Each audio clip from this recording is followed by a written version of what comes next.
we've got ahead of us. But for now, we're going to hop back up to Sean Gares at the LED wall, who's got a special guest standing by. Indeed, I do, Yeah. Dash. Guess who I have today, guys? I have my boy Boaster from Fnatic, and I'm going to ask him some questions. I want to pick his brain. I've actually never gotten to talk to you. I'm so excited right now, actually.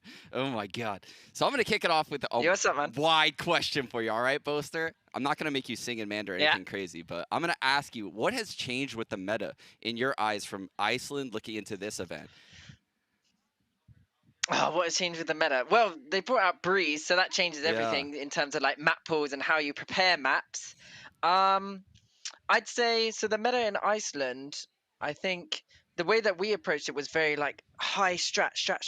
We go execute mid round. I just call another execute mid round. Whereas the what prevailed was Sentinels, kind of like their protocols and the way they kind of defaulted and kind of felt the game as it went on, and then they went and like did their mid round reactions. Whereas this tournament, well, actually, and then Sentinels won because of that. And then this tournament, I think you've got both kind of styles forming together in what is like Gambit, Envy, and whatnot, and those teams seem to be on top right now. And like 100 Thieves, who knows what's going to be happening with them as well, Sure. because obviously that game's up next. But I think that's what's happening. You've got like a merge of both kind of strategical inputs, and Yeah. boom. It's actually insane to see all the different regions and the disparity between the play styles. How do you think the smaller regions are stacking up at this event compared to Iceland? Do you see any of these smaller regions, progressing further at Champions? What has surprised you the most with those regions? I'm really impressed with Crew. They made a roster change and it seemed to have paid off, but also they weren't as one-dimensional as they were in Iceland. Yeah. I saw in Iceland when all it took was like I watched their VODs and I kind of knew their play style, and then they weren't really switching it up. Whereas when they came into this event, it looks like they actually had a lot more like not. They'd done their homework, but they really did a lot of server time and they had stuff and they were adapting to what enemies were doing. So I was really impressed with them.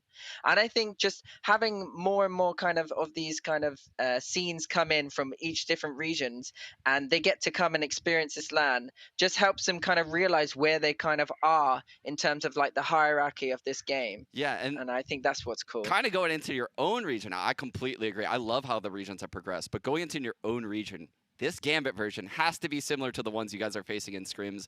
I know you've probably played the two NA teams that we're about to see in scrims as well. How would you compare those teams to Gambit, and who do you think is going to take the tournament? I know you guys need Gambit to get out of LCQ, so you're rooting Gambit, but how would you rate these teams?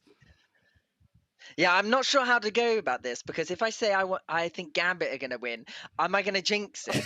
So I'm going to say I don't know who's going to win, but I do want Gambit to win.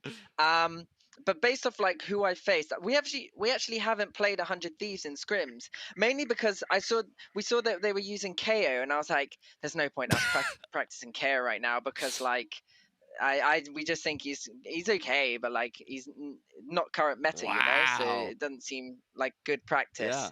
Whereas like we played against Envy, and I was really surprised about their kind of play style and how they kind of approach the map in terms of what I was saying earlier with like they default. FNS kind of feels it out. He often like prods each side of the map, then finds little timings, and then or they either just group up, execute, and go somewhere. So I think it's gonna be tough who's gonna win out of 100 Thieves and Envy, but in the finals, Gambit versus whoever they are against, I'm gonna keep my mouth shut. No, yeah, that's the cop out. I have to. Man, you're sitting on the fence on me. All right, I'll let you get away with that. You know what I think. You know what I think, but I ain't know what you saying it. think. I know what you think. All right, man, that's all I got for you. You got any final words? Honestly, Gambit, take me to champions, baby. Let's go. But good luck to Envy and 100 Thieves and whatnot. All right, thanks so much, Boaster. Back to you on the desk, Dash.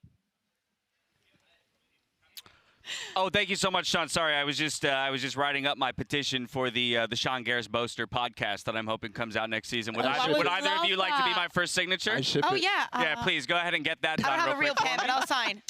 I will be delivering this to Sean Production, Gares. do you mind picking this